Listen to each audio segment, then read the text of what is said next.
RDC est une et indivisible. De la population et de tout le monde, c'est qu'il faut tout arrêter pour faire face à cette situation. Et que nous ferons de cette terre richement bénie un réel havre de paix, de prospérité et de progrès social.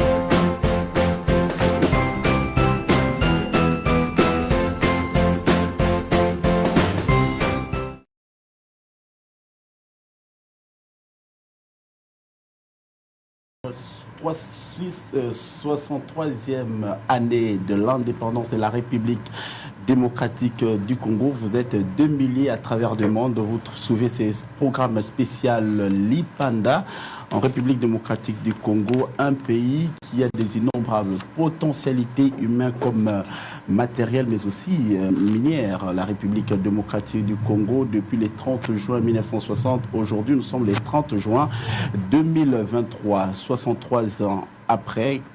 Que représente aujourd'hui la République démocratique du Congo dans les domaines politiques, dans les domaines administratifs, dans les domaines culturels, dans les domaines sportifs. Nous allons aujourd'hui essayer un peu à bâton rompu de parler un peu, de faire un petit décryptage sur ce que représente la République démocratique du Congo 63 ans après. Sur cette tribune spéciale de votre tranche Lipanda sur Bossolo Télévision, beaucoup d'invités vont défiler sur cette tribune. Nous sommes aussi honorés de partager ce même plateau avec des personnalités que vous connaissez bien dans la vie politique, dans la vie culturelle, dans le monde sportif et aussi dans le monde religieux, qui vont nous faire le plaisir de passer sur cette tribune pour parler République démocratique du Congo, parler indépendance 63 ans après. Pour déjà l'entame de cette plateau spécial Lipanda sur Bossolo Télévision, nous avons l'insigne honneur de recevoir un invité sur ce plateau, mais ce plateau est spécial, tellement spécial parce que nous partageons à trois. Nous avons sur ce plateau Jude Kalombo qui est journaliste, reporter au sein de Bossolo. Avec lui, on aura toujours l'insigne honneur de parler de l'indépendance Tchatcha en République démocratique du Congo 63 ans après, mais également le directeur général du groupe de presse Bossolo Télévision. Il s'est permis aujourd'hui de laisser sa toge. Il va parler avec ses invités, mais dans un autre format. Dans cette tranche spéciale, il s'agit de Israël Mutombo, dit Papa Sango, qui va aujourd'hui, il fait aujourd'hui honneur à ses invités du 30 juin 2023 en République démocratique du Congo. Retenez bien, aujourd'hui, nous sommes le 30 juin. 30 juin, il y a toute une histoire qui est la République démocratique du Congo, que les élèves retiennent, que les élites congolaises retiennent, que les étudiants des universités retiennent, que le politique aussi retiennent. Nous allons entamer cette tranche spéciale d'abord en disant bonjour à notre invité, Monsieur Noël Tchani Mandiavita. Bonjour. Bonjour, merci de me recevoir sur Bossolo Télévision. Mais également au directeur général du groupe de presse Bossolo Télévision, M. Israël Mutombo. Bonjour. Bonjour et bonne fête d'indépendance. Allez, Jude Kalombo, bonjour à vous et bienvenue. Nous avons l'insigne honneur de vous recevoir, M. Noël Tchani Mandiavita. Vous êtes Congolais des pères et des mères. Nous voulons être rassurés.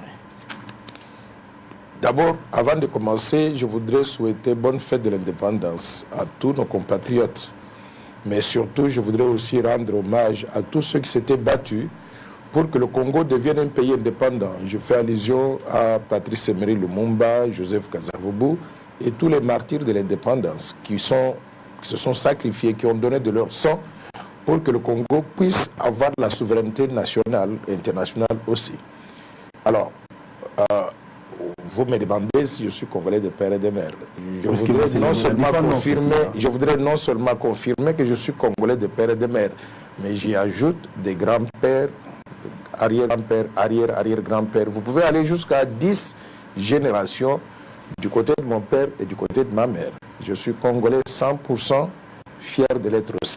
Fier de célébrer l'indépendance de la République démocratique du Congo, 63 ans. Nous allons faire un décryptage objectif de ce qui est la République démocratique du Congo aujourd'hui, 63 ans après. Vous avez vécu des périodes, les époques, le moment fort que cette nation a connu aujourd'hui, 63 ans après. On vous prend dans votre profil d'économiste. mais vous allez quand même peindre un tableau sur le plan politique. Aujourd'hui, quand vous regardez la République démocratique du Congo, ça représente quoi aux yeux du monde? Quand je regarde mon pays, la République démocratique du Congo, je me dis, nous avons un pays merveilleux que Dieu a bien voulu nous donner, mais nous n'avons pas tiré avantage de toutes les potentialités qui sont les nôtres pour que le peuple congolais puisse jouir de tout ce que Dieu nous a donné. Alors, pour bien faire un bilan de la situation de la RDC 63 ans après, je pense qu'il faut peut-être passer par secteurs différents. Sur le plan sécuritaire, je crois que nous vivons aujourd'hui une situation similaire à celle qu'on a connue en 1960 ou immédiatement après l'indépendance.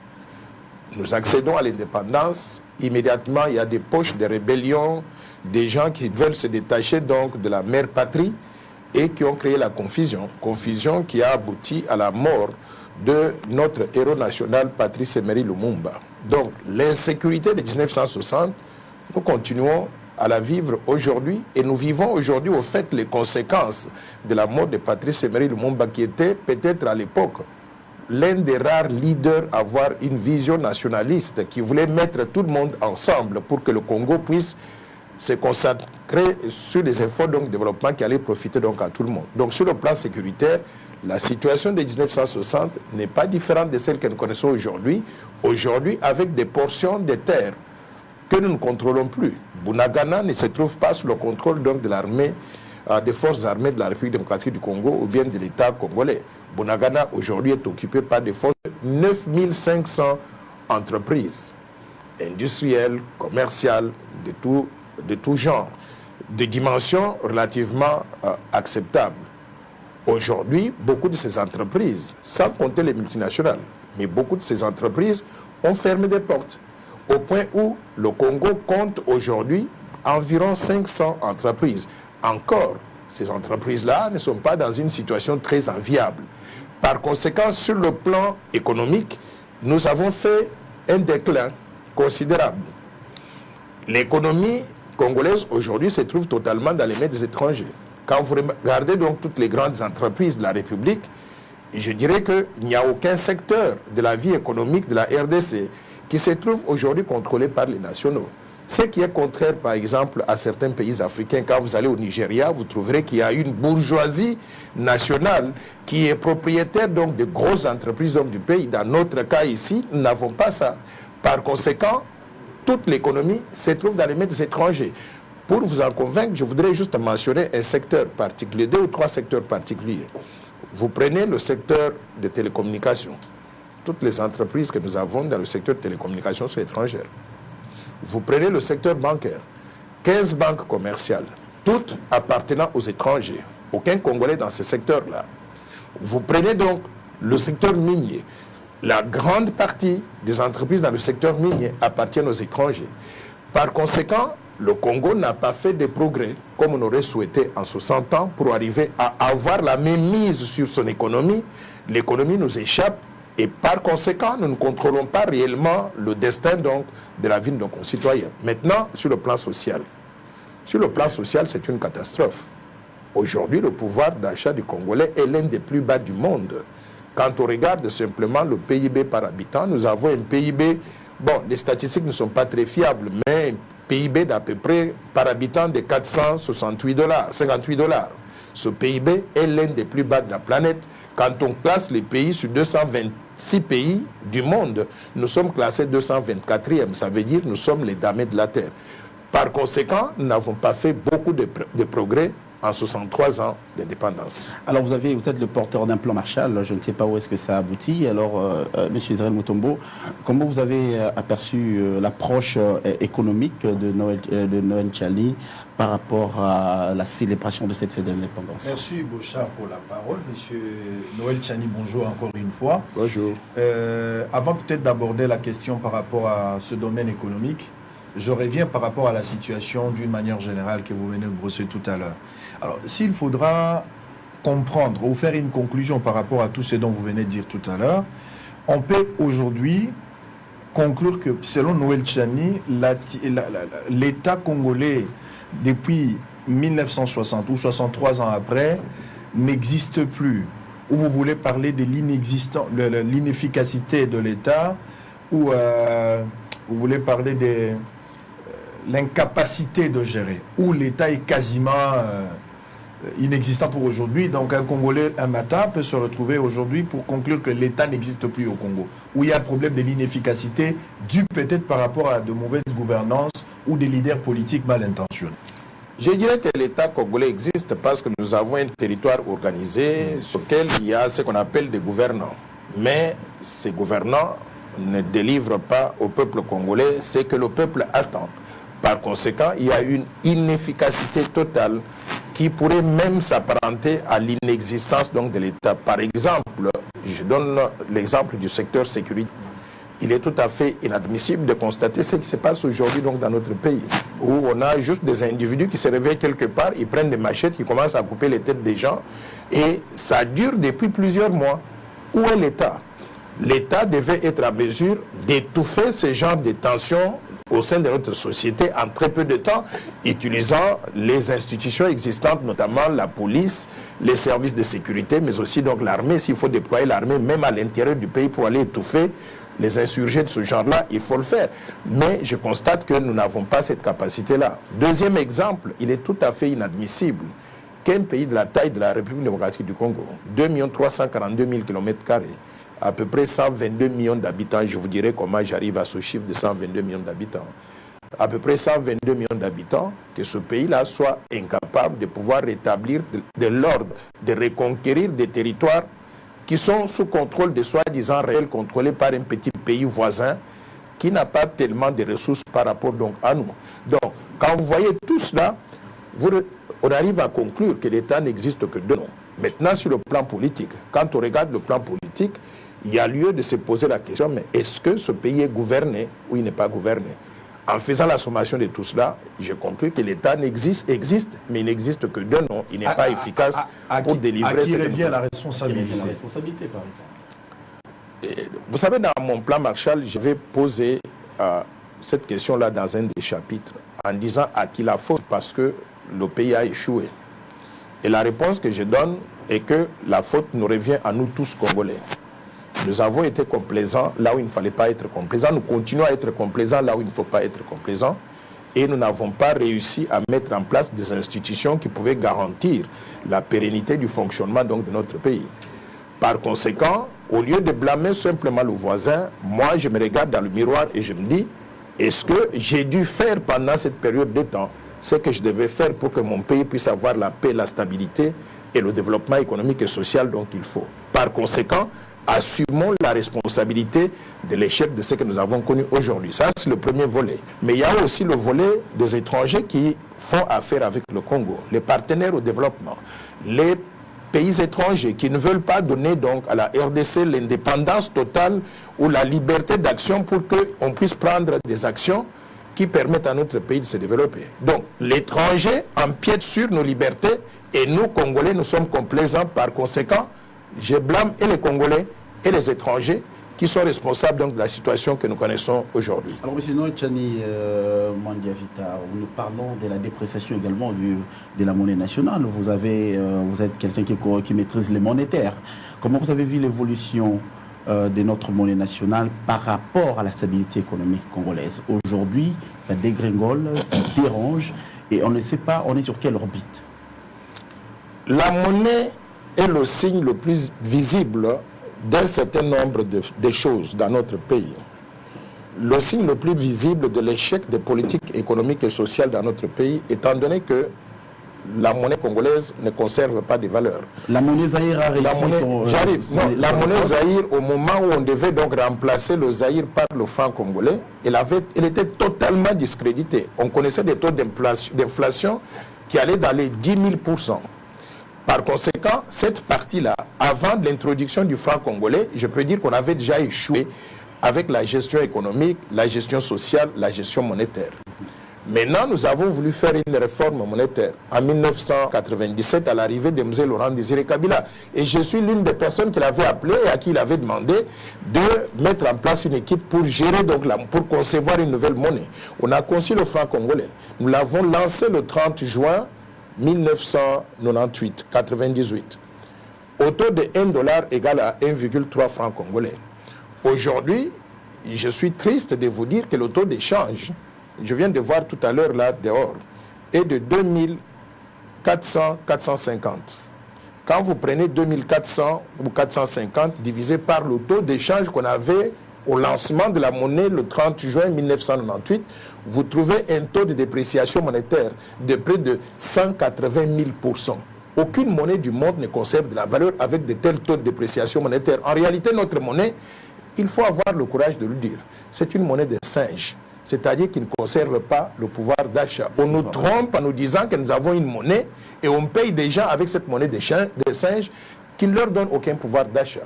Par conséquent, nous devons retourner aux fondamentaux. Si nous voulons refaire le Congo, ayons le courage donc de dire que nous avons échoué, mais maintenant, comment nous devons donc recommencer? En ce qui concerne toujours la monnaie, il y a quelque chose de très important que je voudrais attirer l'attention des Congolais là-dessus. Pour bien gérer la monnaie, être en mesure d'intervenir, de soutenir la valeur de la monnaie, on doit avoir ce qu'on appelle des réserves d'échange. Ces réserves d'échange-là, c'est un matelas de devises qu'on conserve quelque part à la Banque centrale pour que, quand on voit qu'il y a un déséquilibre sur le marché, on veut prendre une petite portion injectée dans l'économie pour établir l'équilibre entre les dollars américains ou les devises étrangères et la monnaie nationale. Ça va garder les taux d'échange donc stables. Malheureusement, nous sommes en train de nous tromper. On dit que nous chantons que nous avons 4,5 milliards donc de réserves d'échange, mais nous ne nous posons pas la question de savoir ces réserves d'échange proviennent d'où. Non, elles proviennent d'où d'abord? Si elles ne proviennent pas des exportations du pays, ça veut dire qu'elles proviennent de l'étranger, des aides de la Banque mondiale, du Fonds monétaire, de la Banque africaine de développement, de l'Union européenne et consorts. Ce que ça veut dire, c'est que nous ne contrôlons pas notre économie. Le jour qu'on ferme le robinet, ici, nous encaissons donc les dégâts. On vient de vivre quelque chose d'assez particulier au cours de la semaine dernière. Le Fonds monétaire international vient de décaisser 203 millions de dollars, soi-disant pour renflouer les réserves d'échange de la Banque centrale. Mais j'apprécie cela, mais je considère simplement que c'est une petite goutte d'eau dans l'océan qui ne va pas régler le problème. Pourquoi? Parce que la Banque centrale du Congo, elle est déjà sous-capitalisée. Elle a besoin d'être récapitalisée. Et les besoins de capitalisation de la Banque centrale s'élèvent à peu près à 4,5 milliards de dollars.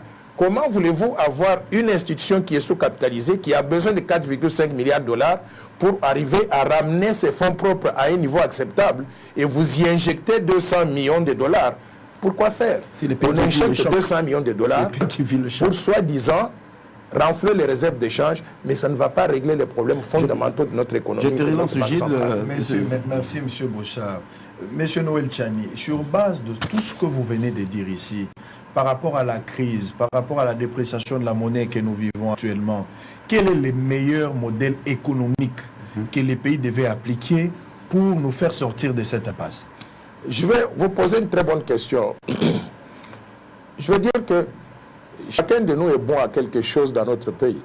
Si nous cherchons à mettre l'homme qu'il faut à la place qu'il faut, vous allez voir que chacun de nous va régler les problèmes dans le secteur qui est le sien. C'est comme quand on a joué le match contre le Gabon. Si on avait aligné Noël Tchani au numéro 9 de l'équipe nationale des Léopards, on n'aurait pas marqué donc les 2 buts qu'on a récoltés là-bas. Par conséquent, je considère que pour arriver à remettre l'économie sur la bonne voie, je considère que nous devons d'abord doter le Congo d'une vision de développement. Nous n'avons pas de vision de développement aujourd'hui correctement articulée et partagée par tout le peuple congolais. Vous entendez, telle personne mentionne quelques idées, d'autres tirent dessus, on le tire vers le bas et on n'avance pas. Par conséquent, doter le Congo d'abord d'une vision de développement qui va avoir des différents programmes dans différents secteurs en disant voici où nous sommes, voici dans ce secteur-là où nous devons arriver dans 5 ans, dans 10 ans, dans 20 ans et dans 30 ans.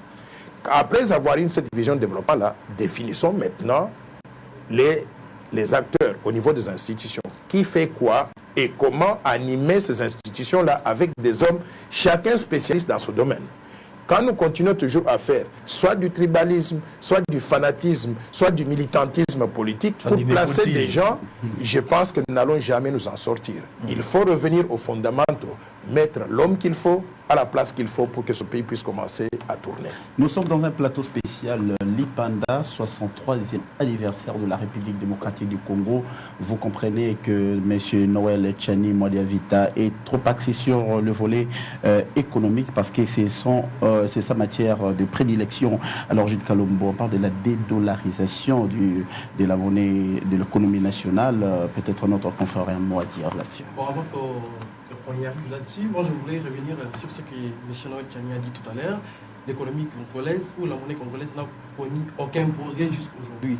Est-ce que vous ne reconnaissez pas les mérites fournis aujourd'hui par les gouvernements congolais avec tout ce qui se passe sur terrain actuellement? Bon, je ne suis pas venu ici pour... je ne suis pas de nature à donner des fleurs à qui que ce soit ou il faut quand même à tirer... reconnaître.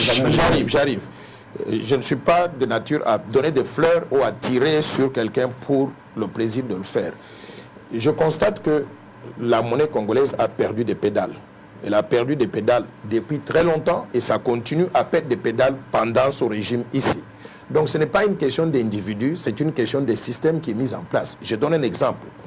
Actuellement, nous avons dit que nous avons un budget national annuel de 16 milliards de dollars. C'est ce que nous avons approuvé, le Parlement congolais a approuvé ça. Mais ce budget national est fait de quoi? Des ressources publiques, mais aussi des dépenses publiques. Quand on regarde les recettes publiques qu'on a réalisées jusqu'aujourd'hui, là, je pense que nous sommes aux alentours donc, de 4 milliards de dollars. Nous sommes à la mi-année, à la moitié donc, de l'année. 4 milliards de dollars. Si ce rythme-là continue, je reconnais que les recettes qu'on réalise ne sont pas constantes de mois en mois. Mais si le rythme actuel continue, on va terminer cette année avec des recettes publiques de l'ordre de 8 milliards de dollars, au lieu de 16 milliards qu'on a prévus. Or, les dépenses qu'on est en train d'engager, on engage des dépenses qui sont trop élevées, parce qu'on avait pensé qu'on allait réaliser des recettes donc de 16 milliards de dollars. Par conséquent, il y aura un gros déficit. Et le déficit, jusqu'à présent, il est financé comment? On a tenté de pouvoir émettre ce qu'on appelle des obligations du Trésor, rien que pour récolter 30 millions de dollars. Vous savez quoi? Échec total, parce que sur les 30 millions, on n'a pu récolter que 14 milliards. Par conséquent, l'État congolais n'a pas la crédibilité financière qu'il faut pour arriver à émettre des obligations de Trésor, emprunter sur les marchés financiers et financer son programme donc, de développement. D'où il faut être modeste.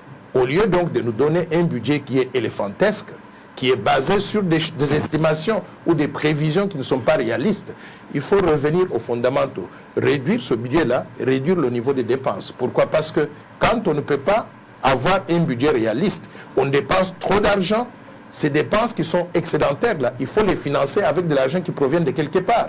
Soit on emprunte sur les marchés, or on n'a pas de crédibilité financière pour emprunter, comme je viens de le démontrer, avec ces obligations de trésor, soit aussi on fait pression sur la Banque centrale du Congo pour qu'elle puisse faire ce qu'on appelle la planche à billets. Et quand elle fait la planche à billets, on aboutit à créer trop de francs congolais, soutenus par trop peu donc de devises étrangères, le matelas des devises, conséquence, dépréciation monétaire, et c'est ce que nous sommes en train de vivre actuellement. Il faut que les gens comprennent que quand il y a dépréciation monétaire, il y a quelqu'un qui paye le coût de cela. Ce quelqu'un-là, c'est qui? C'est la population. Pourquoi? Parce que c'est que le gouvernement n'a pas pu assurer comme stabilité ou la Banque centrale n'a pas pu faire. C'est la population qui va payer avec des augmentations des prix, et ainsi de suite. Là. Par conséquent, le social de Congolais deviendra sacrifié à cause des mauvaises politiques entretenues par l'État. Concrètement, comment y remédier? Je venais de dire tout à l'heure là qu'il faut revenir aux fondamentaux. Ayons une vision de développement, une stratégie de développement acceptée, partagée par tout le monde. Moi, je suis prêt à pouvoir partager avec notre Assemblée nationale le plan Marshall de Noël Tchani pour la reconstruction et le développement de la RDC. Cette vision de développement que moi je considère est la seule qui existe aujourd'hui. Si on peut la modifier et adopter une stratégie, c'est-à-dire une vision globale que tout le peuple congolais accepte, je pense que nous pouvons commencer à le mettre en œuvre et ça va nous amener donc très loin. Une dernière question. Peut-être pour terminer par, parce que nous parlons de l'indépendance, 63 ans après, est-ce que vous pensez qu'il y a un modèle économique ou une politique monétaire ou économique, si vous voulez encore, léguée par nos pères de l'indépendance que nous n'avons pas su pérenniser à travers le temps, que nous devons peut-être aujourd'hui mettre en place pour mettre fin à cette hémorragie? Parce que les jours avancent. Aujourd'hui, vous parlez que les taux de dollars s'élèvent à 2450.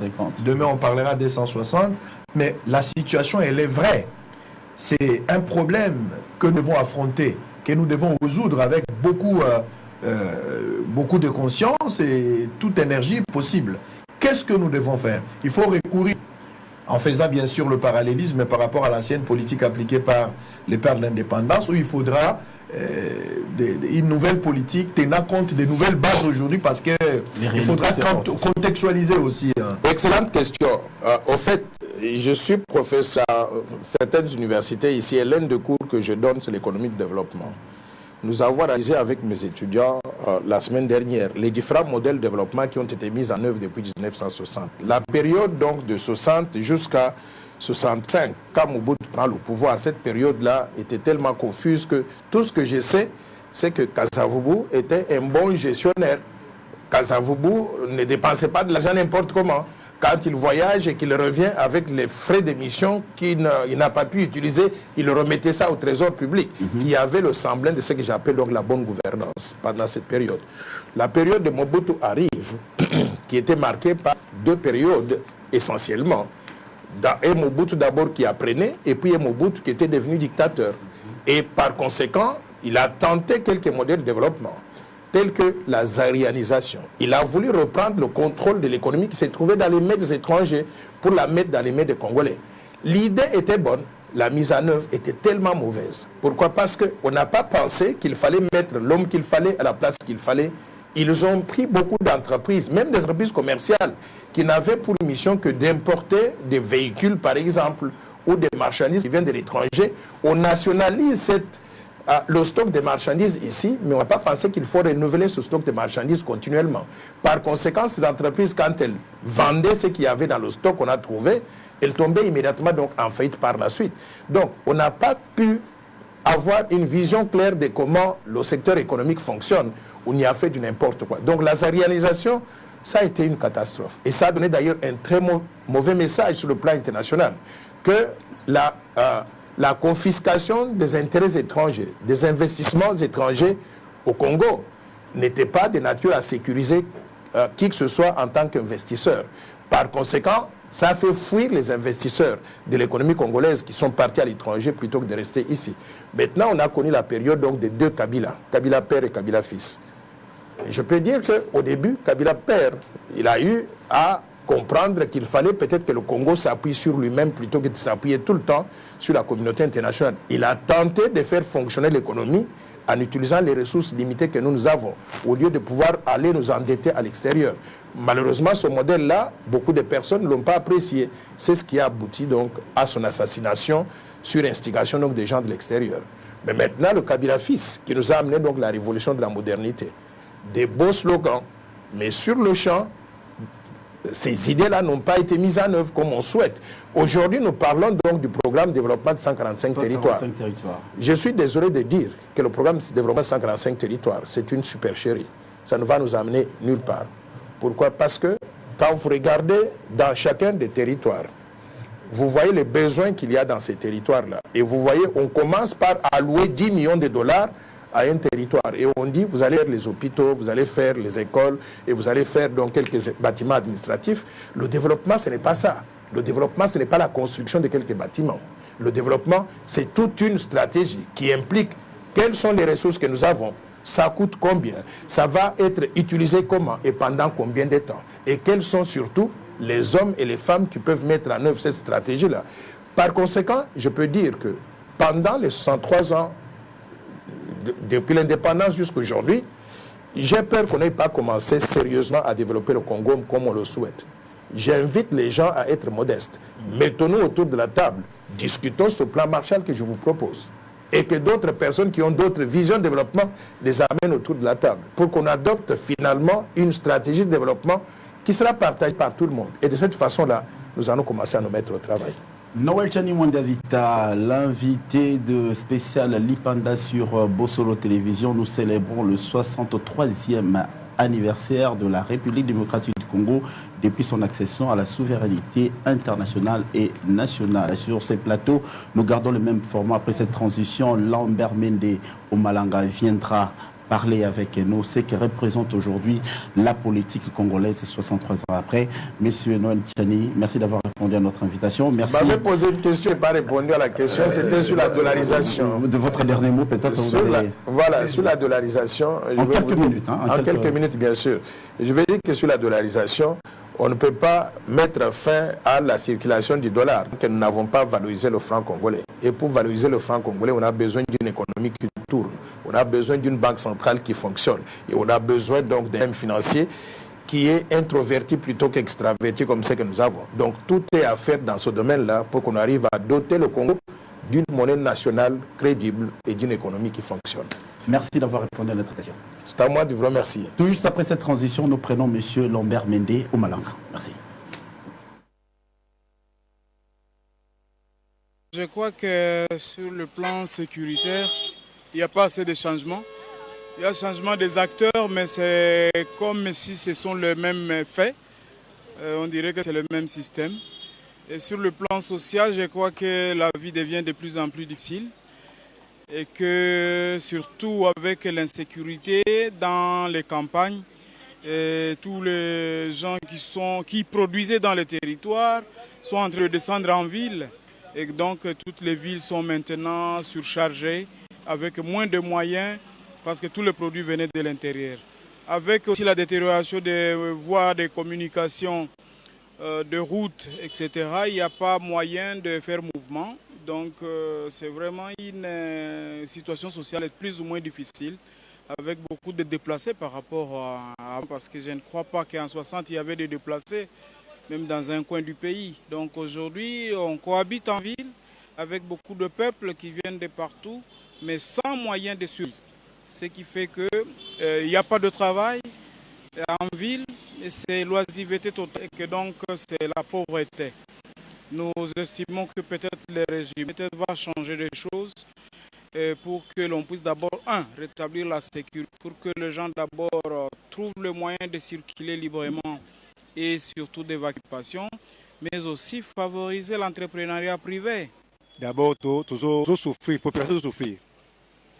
Donc, des 63 lots, entre différents dans le Konja Kala, dans le chaque mokonja kana mboka oyo ayaka na makambo na ye ezola motami mais moi na bota na marque na na marque mais ba président na biso zoko la peuple te tout souffrir biloko tout so que partout zolela na wenze commissaire ata ba mne vata bana comme commissaire le makambo tout est bien sport tout économie santé socialisation donc tout souffrir na nyoso na mboka oyo donc insécurité à côté, donc toujours le cas il y a Égypte, tout ça il y a Pharaon, donc il y a souffrance.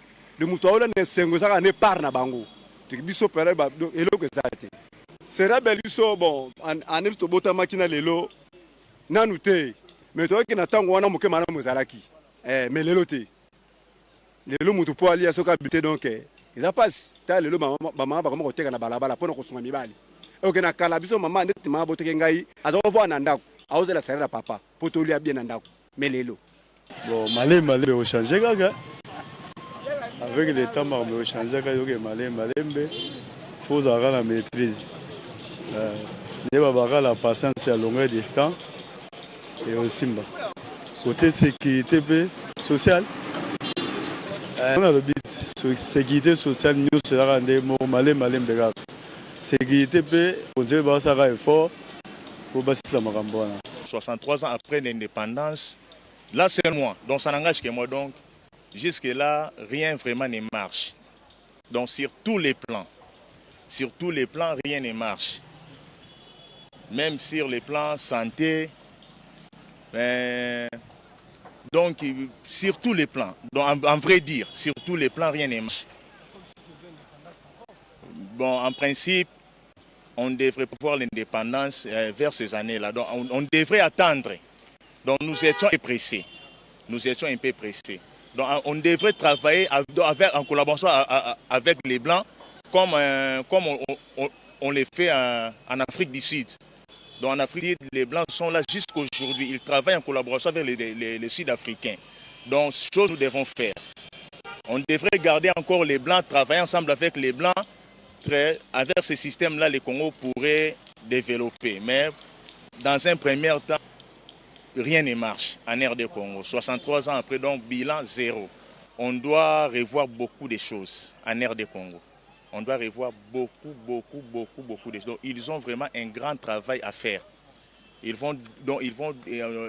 doivent régulariser ou, comment dirais-je, régulariser ou revoir certaines choses à la loupe vraiment.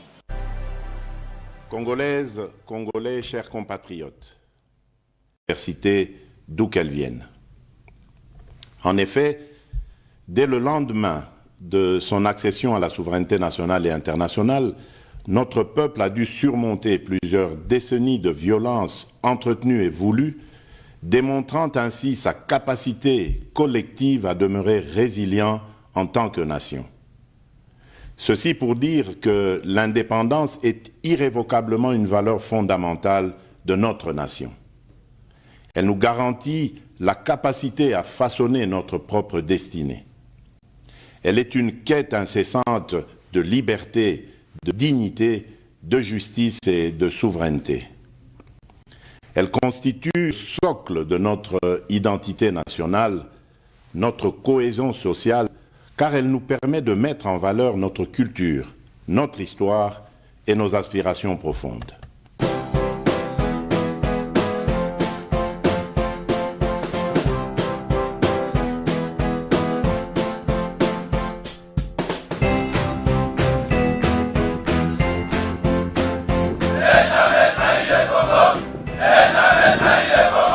La RDC est une et indivisible. De la population et de tout le monde, c'est qu'il faut tout arrêter pour faire face à cette situation. Et que nous ferons de cette terre richement bénie un réel havre de paix, de prospérité et de progrès social.